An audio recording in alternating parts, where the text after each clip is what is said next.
Welcome to Lance Wallnau with Level 10 Living. And this is one of my favorite shows we do because we talk about you and about exactly what goes in to be able to see manifest what your talents, gifts, and abilities are able to produce.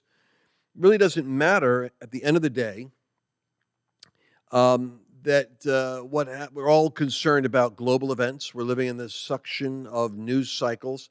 But you're not going to answer to Jesus for who is the governor in your state or who's in Congress. That may affect your livelihood or your future or your freedom. But you're not going to have to answer for what other people are doing. You will answer for what you did with your gifts, talents, and abilities. And I remember this came to me very, very strongly. I don't share this much because my political crowd doesn't want to hear it. But I can remember reading where Jesus was talking to Peter and John. And Jesus had just turned to Peter after his resurrection and said to him, taught them about how he was going to glorify Jesus in his death. When you were young, you went where you wanted to go, and when you're old, you're going to stretch forth your hands, and another's going to take you where you would rather not go. And this, he says, signifying by what death Peter would glorify God. It's a pretty sobering thought. And then Peter somehow is energized by this personal prophecy. I guess Jesus motivates you when he talks about how you die. And he turns around and he sees John. And he goes, this shows you, in a sense, the beauty of their relationship. Like, this is the resurrected Son of the living God. And the next thing you're doing is, hey, what about him? You want to get some, what's going to happen to him? Because your buddy, you want to know how's he going to die? It's like kind of why you're getting the free information. And Jesus' answer to him was, if I want him to be alive when I return, what business is that of yours? You follow me. Now, I heard, for me, this is Lance, I heard the Holy Spirit say, if I want Donald Trump to be president, what business is that of yours? You follow me. In other words, too many people are living their lives through what other people do. You do your vote, you do your labor, you do your political activity with whatever your accountability is to God.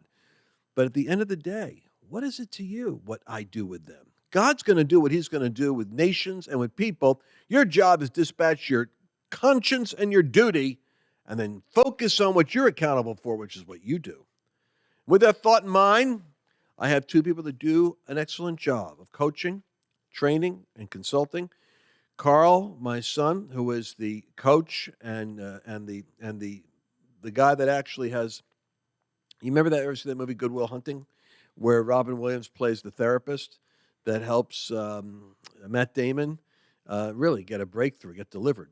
Carl always reminds me of that kind. I'm always pushing him to get a degree in psychology because he's naturally gifted that way. But you've been pushing me out of academia for years. You're like, it's all corrupt. It's all garbage. But now I think you ought to. Yeah, you're right. I know. I'm conflicted because of how screwed up universities are. But Mercedes, when I think of screwed up universities, Lance. I'm glad that you already graduated and that you got through without getting screwed up. With a degree in psych and biblical studies, too. Well, double majored, so. Well, that completes. I'll use one to cover Carl. That completes the team. Thank That's why you. we have the dream team here, people. All right, Carl, would you please go over to the whiteboard, the flip chart, those of you that are watching by way of podcast.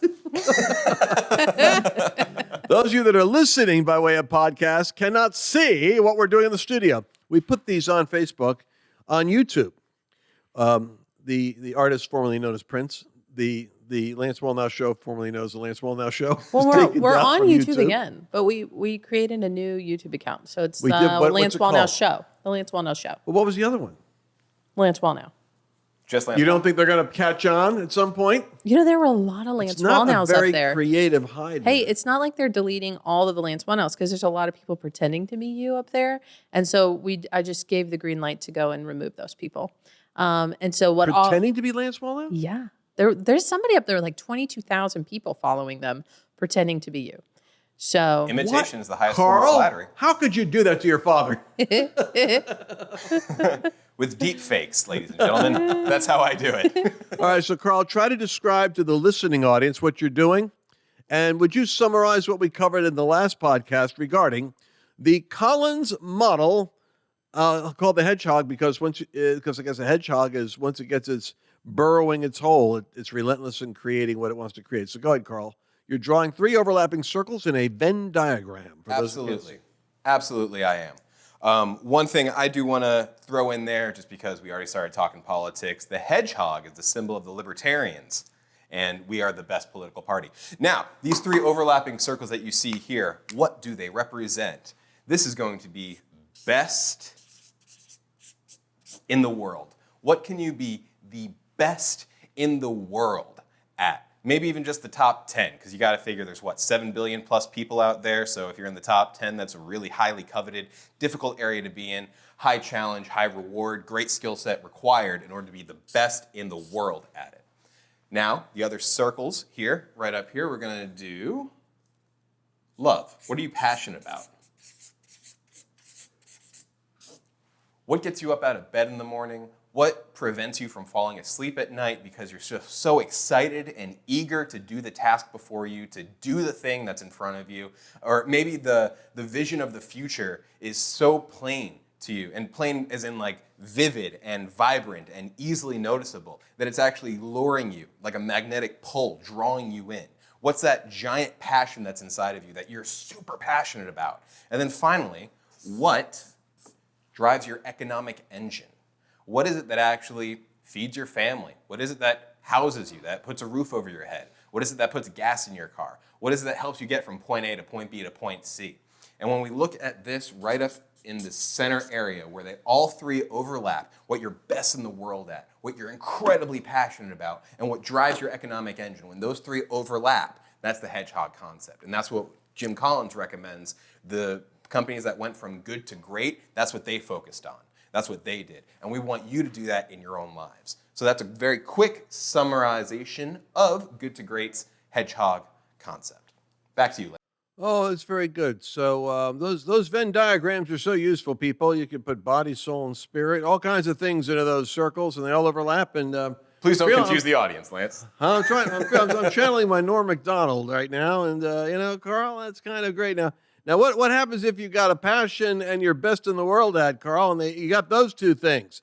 When you got the best in the world at and you got a passion, what's the problem with that? If I love what I'm doing and I'm doing what I love, well, I'm happy, right? Yeah, well, you might be happy, but you're probably going to be hungry, right? Because it's not driving your economic engine. You're not making any money on it. So you can be the best busker in the world, right?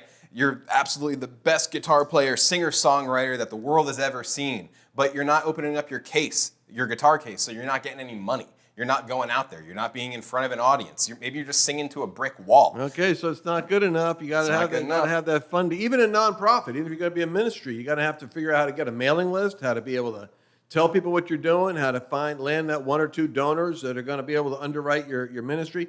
Carl, talk to me about what happens if, all right, now I figured out what drives my economic engine. I got that 3rd wheel there. And, oh boy, I'm doing what I'm best at. And I'm making movies or music or writing books or teaching math. I'm the best at this and I'm making a living doing it. What's wrong with that? Probably not going to be able to sustain motivation very long. You're probably not going to be very passionate. You're not going to be alive or brought life by the project or whatever it is. So you're probably just going to be living for the weekend. You're living for your hobbies. I'm living for 5 o'clock because as soon as that time clock hits, I'm out of here. I get to do what I want to do. Doesn't matter that I'm the best in the world at it. Doesn't matter that I'm adequately compensated for it. If I'm not passionate about it, I'm not going to sustain the motivation. I was with Kim Clement, went out to dinner with Kim out there in California at his house, and he says, hey, I want to take you to a restaurant over here. It's a kind of a dive out here. We go off into it seems like we're going off into the desert. And there's a little strip mall, maybe 4 stores, like a barber shop, a restaurant, a bar. And we go into this bar, and it's got all these dollar bills hanging from the ceiling. It's kind of a weird-looking place, right? And we're sitting there, and who comes out with his band? Jeff Bridges, the actor. Yep. It's like Russell Crowe. The guys that are the actors, now he can be doing anything he wants. He always wanted to have a band. Yep. So he's doing his passion.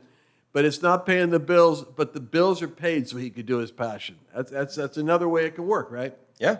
It could work like that. But again, that's not the hedgehog concept. That's just making it work.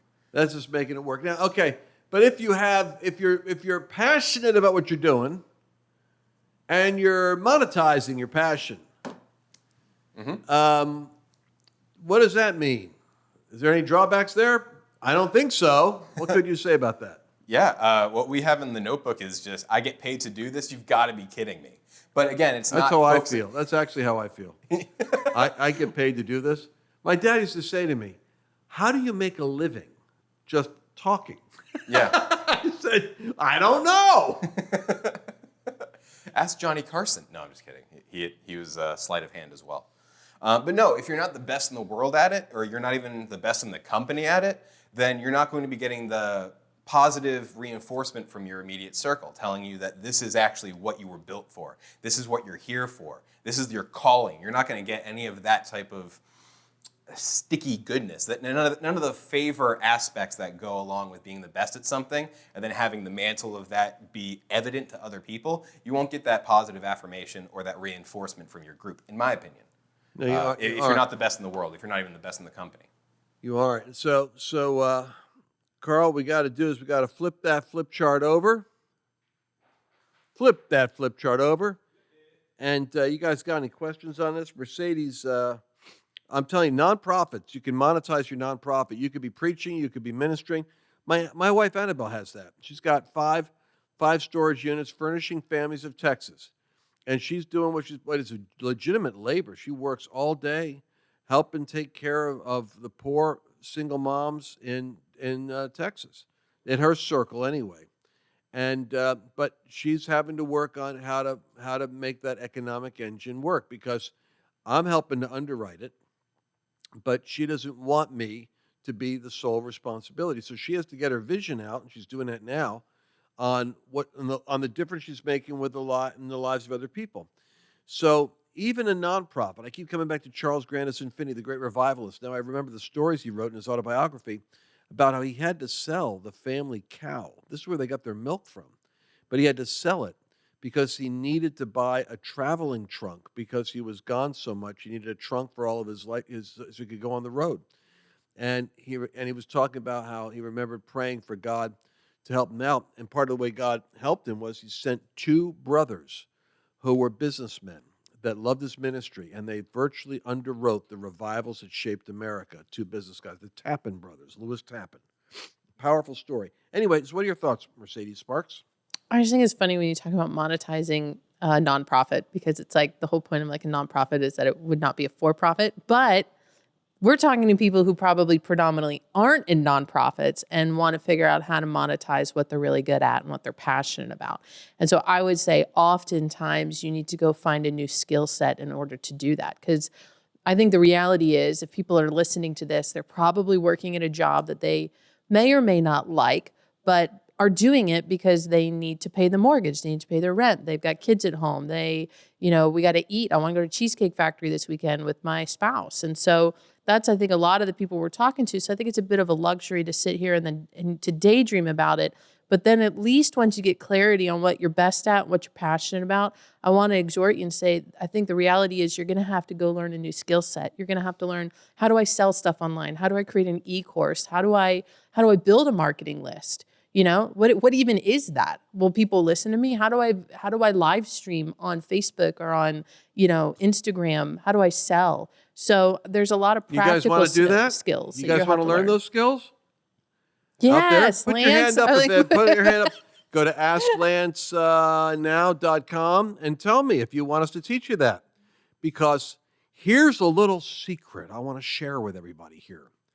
What if your passion is something that you can monetize, but you're not able to really pursue your passion because it's not what you're best in the world at?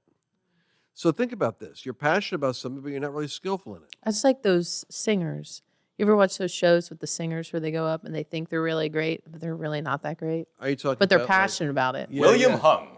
Yeah. And nobody's Shebang. and they're in front of the whole world. They're belting out these. They're putting their heart into it, and nobody ever pulled them aside and said, "Honey, that's just not going to work. Yeah, Dad, I think it was you who told me that. Like, can you imagine the friend group of these people? The audacity of them to be like, you're great, you got to get out there. People are going to love your voice. It's like they're sadistic. Exactly. Exactly. Well, and so I don't want to lose this thought, Mercedes, Yep. because I'm going somewhere with this, and it's getting away from me right now. Okay. If you have a passion, but you don't have the skill, which happens, Yes, it does. then, but you want to be living in the area of your passion. What I always said about, like, what's that show, America's Got Talent, or what's the name of the show? American what is it? Idol. American Idol. American yeah. Idol. That's where I first started thinking about this. The secret is what you want to do. I heard one guy say it. He had like a show. He said, I wanted to be the performer, but I realized the audience was telling me that wasn't what I was best in the world at. So what I found was I did have a skill for finding talent. Now I run the show. It's my show. I get to do anything I want to do, and it's my program. And it's because I put a team together that's best in class in what they do, and I manage them. So my passion is now lived because I've got other people with the skill working for me that are doing what needs to be done so I could do what I love to do, and I make money doing it. Was that Simon Cowell? Or was Yeah. that one of the other Basically, he found out he wasn't a performer. He was a great director and a great critic, and he was great at being a celebrity, rating Bad guy, being the bad guy who rated other performers. But he himself couldn't get on the stage. But he found out how to get in the show. And I think there's something about that that is kind of interesting. All right, we only have 11 minutes. I'm sorry. That has to be good for somebody. But you know, back to your point, Mercedes. I don't want to argue with on this, but listen. I know my people. I know my people. And many of them have worked. Andrew Womack. When I go out and meet Andrew Womack's folks, great people out there. But I'm meeting people that are retired. They're already retired, and somehow they made the pilgrimage out there to Karis in Colorado because they have the money to be able to take a year or two off to go to Bible college. Let me tell you what I know about my people. That aging demographic out there, sure, I know you've had to scrape. You got many people out there that are working hard to get by. But some of you, your real passion is your ministry, and you never got to do it. Therefore, I'm talking to you. You want to learn how to monetize and underwrite and generate the resources to provide for the vision that you've got. And this is where the marketplace is so important. That Paul worked on making tents until the cash flow was such that he could not make tents and he could just do 100% preaching. A lot of you folks out there need to know that it isn't either or. In the internet world, you could be making money while you sleep. When I found that out, and I was grinding away, traveling on the road and preaching and ministering after I left the business world, a light went off. 24 hours a day, 7 days a week. You could be earning an income while you sleep. And I thought, how can you earn an income while you sleep? And that was the early days of the internet. Now you'd all joke about it. But listen, back then when we had cordless telephones, I was alive to see that phenomena. You're all walking around with your little phones right now. You don't know, when I was a kid, we were stuck within 5 feet of that phone, and whatever we wanted to say to our friends, our parents could hear it. Hey, now you guys also had the briefcase cell phones. You could have used that. No, that was kind of like the I Spy Man from U.N.C.L.E. version. None of us kids had that. We had Well, your dad did. So the I know only you had way access to it. if you wanted to date back in the day, you were lucky if your parents had a long cord on one phone, and you always went to that phone. It's for you, and you go to that phone. You know why? Because you could snake that cord, close the door, and talk to your friend behind that door. And your parents, once they caught that, who are you talking to? Get off the phone. I'm expecting a call. You guys don't remember those days. Didn't they I have like a remember that. party line too, or something like that? Like a neighborhood. Oh my Everybody was on the gosh. same line. I didn't have that, but that was also there, which is like other people would be on the call. All right, let's wrap up this segment. I'm sorry. But you guys What a are weird listening way. to me. I know you know what I'm talking about. I'm just polishing off the memories. Remember when? Just to clarify, I know nonprofits have to be profitable. I'm just saying with the new 87,000 new IRS agents that I'm not looking to make a profit in our nonprofit. I'm just getting by. We're just paying everybody's salary, serving the Lord over here. Well, I'm talking to my people out there that are trying to craft the life of their dreams, and many of them want to go into ministry, and you don't have to stop. You don't have to settle that for less. You still have to be profitable. I agree. I think that's fiscal responsibility. I think that it's poor stewardship to not be responsible with the funds that are sown to you. So yes, I would agree with that. Stick with me, people. Stick with me. I'm going to help you. Because we have a company that does business. We have a nonprofit that is working with the work of nonprofit. And there's a way to do both. It's different set of rules, but there's a way to do both. And you don't have to think either or, you can think both and. Now, Carl, would you please put 4 circles up on the board because we're going to go to the Covey model. Overlapping circles, you'd Overlapping circles. It's kind of like a Venn diagram on steroids. I think it's still the Venn diagram. It's still a Venn diagram with But 4 with overlapping 4, circles? I right? thought a Venn is 3. Oh, let me check. like? Nope. A Venn diagram is simply Overlapping overlapping concentric circles? circles. All right, so Carl, what I want you to put up there in the top one is talent. Sure. That goes along with what are you best in the world at? Then over on the left, I want you to put passion. So far, you see the Covey model? If you're listening on the podcast with nearly 800,000 other people, we are now with 4 circles. And it's north, south, east, and west, all overlapping. Talent is on top. Passion is on the left. And now we're going to put... It sounds like a horse race. now we're going to put... The horse's name is Friday. The horse's name was Friday. all right. Now, Covey goes a little further here. Covey's a brilliant guy. We only got 6 minutes. See how much we can get done in this. Covey says, stop. If you want to know what drives your economic engine, you have to get clear about what need are you meeting. So put the word need there. You hear that, people? Ooh, that's rich. The economic engine is really determined by the need you are meeting. Why do people pay so much for music or for comedy? It meets a need. We believe in need- the artist. The artist. So it's possible to do something, and it's not always, it's like Escapism, too. You get to Oh, escape. yeah. Oh, yeah. it meets a need to escape. That's a huge part of the GDP. Escapism. Really? All right, let's Escape go. rooms dedicated to it. Anyway, go on. Escape rooms. Drugs is escape. Some people watching politics is escape. Is it? Oh, don't go meddling now. All right, This is now. called a mirror, Dad. Passion, talent, need. What need are you meeting? But here's what Covey brought up as a final 4th, folks. This is for you. It's called conscience. It's what needs to be met that you feel convicted you're to be a part of meeting. You see, that conscience is so powerful because where those 4 points overlap, in terms of your skills, in terms of your passion, in terms of the need you're meeting, and the conviction in your soul, the finger of God on your conscience saying, aren't you called to deal with this? See, I think a lot of people right now are playing it safe. They sense that, they could get canceled.